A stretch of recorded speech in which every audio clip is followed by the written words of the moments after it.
رسول پاک صلی اللہ علیہ وسلم نے ارشاد فرمایا ان اللہ رفیق یحب الرفق، کہ یقیناً اللہ سبحانہ و تعالیٰ نرمی فرمانے والا ہے اور نرمی ہی کو پسند کرتا۔ اللہ سبحانہ و تعالیٰ بڑا مہربان ہے۔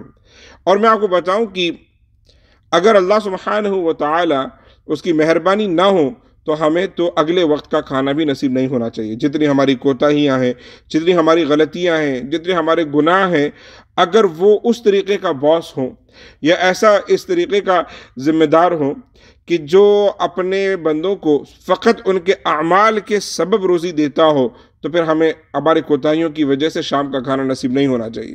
لیکن وہ ایسا رب نہیں ہے، وہ تو رب ذوالجلال ہے، بڑا ہی مہربان ہے، رحمان ہے، رحیم ہے، کریم ہے، بڑا ہی قادر و مالک ہے، اور اتنا مہربان ہے کہ ہم شب و روز گناہ کرنے کے بعد، اس کی نافرمانیاں کرنے کے بعد بھی ہم کبھی بھوکے نہیں سوتے، بلکہ اللہ سبحانہ و تعالی ہمارے رزق کا اہتمام فرماتا ہے۔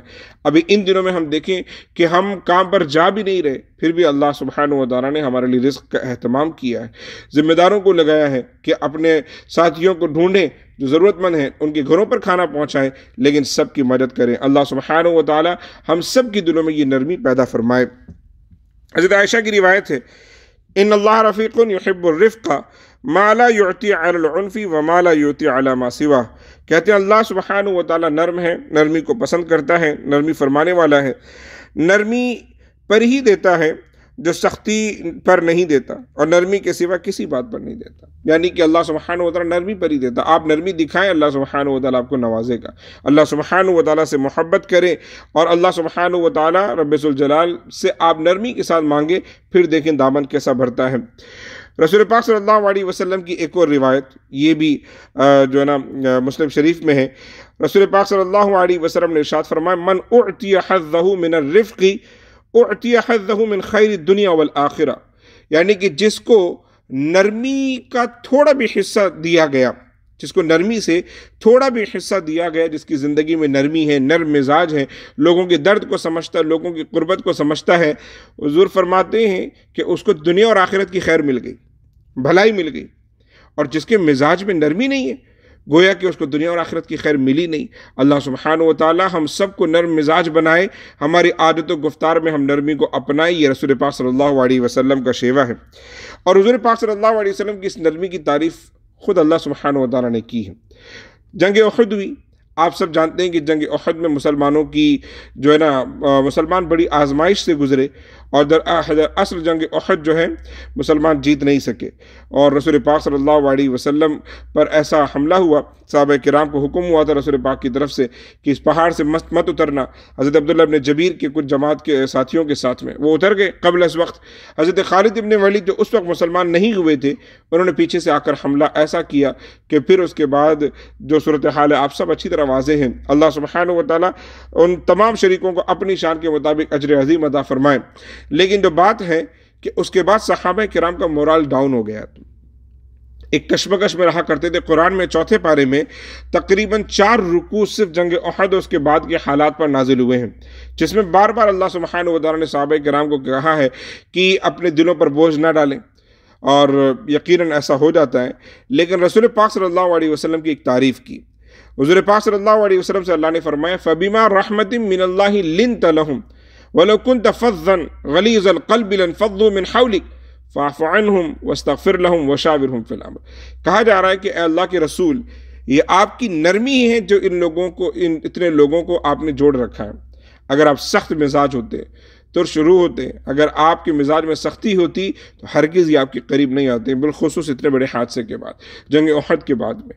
یعنی کہ صحابہ کرام جو ہے نا ایک عجیب سے جو کشمکش میں جینے لگے۔ کیا وجہ ہے کہ بدر میں اتنی اچھی کامیابی ملی اور احد میں وہ کامیابی نہیں ملی؟ لیکن رسول پاک صلی اللہ علیہ وسلم کی نرمی نے صحابہ کرام کو آپس میں جوڑے رکھا، ان کا مورال ڈاؤن ہونے نہیں دیا۔ اور اسی بات کا ذکر بالخصوص اللہ نے قرآن مقدس میں کیا کہ آپ کا جو نرم مزاج ہونا یہ عمل ہے کہ جس کی وجہ سے صحابہ کرام آج بھی متفق ہیں، متحد ہیں اور آپس میں ایک دوسرے کے ساتھ رہتے ہیں۔ اگر آپ سخت مزاج ہوتے تو یہ قطعی اس چیز کے بعد میں، اس جنگ کے بعد میں ایک نہیں ہوتے۔ میرے عزیز ساتھیوں، یہ ہے رسول پاک صلی اللہ علیہ وسلم کی نرمی۔ اس حوالے سے ایک دو مثالیں تو کیا آپ کو پتہ ہے کہ رسول پاک صلی اللہ علیہ وسلم کی تو پوری ذات ہی اس بات پر دال ہے، اور مثال ہے رسول پاک صلی اللہ علیہ وسلم کی ذات کہ آپ کی مزاج کی نرمی ہی ہے جو الحمدللہ پوری دنیا کے لیے، پوری کائنات کے لیے مثال بنی ہوئی ہے۔ قرآن مقدس میں اللہ سبحانہ وتعالیٰ نے اب صرف اور صرف رسول پاک صلی اللہ علیہ وسلم کو نہیں بلکہ حضرت موسیٰ کو بھی کہا کہ جب فرعون کے پاس جاؤ بات کرنے کے لیے، تو اللہ سبحانہ وتعالیٰ نے انہوں نے بھی کہا، اللہ نے ان سے بھی کہا کہ نرم ہونا۔ فرمایا اذهبا الى فرعون انه طغى، تم دونوں اے موسیٰ اور ہارون جاؤ فرعون کے پاس میں، وہ بڑا ہی سرکش ہے۔ فقولا له قولا لینا، اور ان دونوں سے کہا کہ اس سے نرمی کے ساتھ بات کرنا۔ لعلہ یتذکر و یخشی، بہت ممکن ہے کہ تمہاری بات اس کے دل پر اثر انداز ہو جائے۔ میرے عزیز ساتھیوں، یہ ایک نبی کو اللہ کی جانب سے حکم دیا جا رہا ہے کہ تبلیغ کے اوصاف میں سے ہیں کہ آپ نرمی بخشیں، نرمی اختیار کریں۔ میرے عزیز ساتھیوں، میرے سبھی جو نا ویور سے، دوستوں سے، اعزاء اقربا سے گزارش ہے کہ اپنے گھروں میں رہیں۔ رمضان المبارک کا مہینہ ہے، اس میں اپنے نفس کی اصلاح کریں، اپنے اخلاق کی اصلاح کریں اور نرمی پیدا کریں۔ اور نرمی کے لیے ضروری نہیں کہ آپ باہر والوں سے اچھے مزاج سے پیش آئیں۔ اکثر ہماری ایک فطرت ہے کہ ہم باہر کے لوگوں کے ساتھ بڑا اچھے انداز میں ملتے ہیں، بڑے اخلاق سے ملنے کی کوشش کرتے ہیں، پر اپنے گھر میں ہر ایک بندے سے سختی سے پیش آتے ہیں۔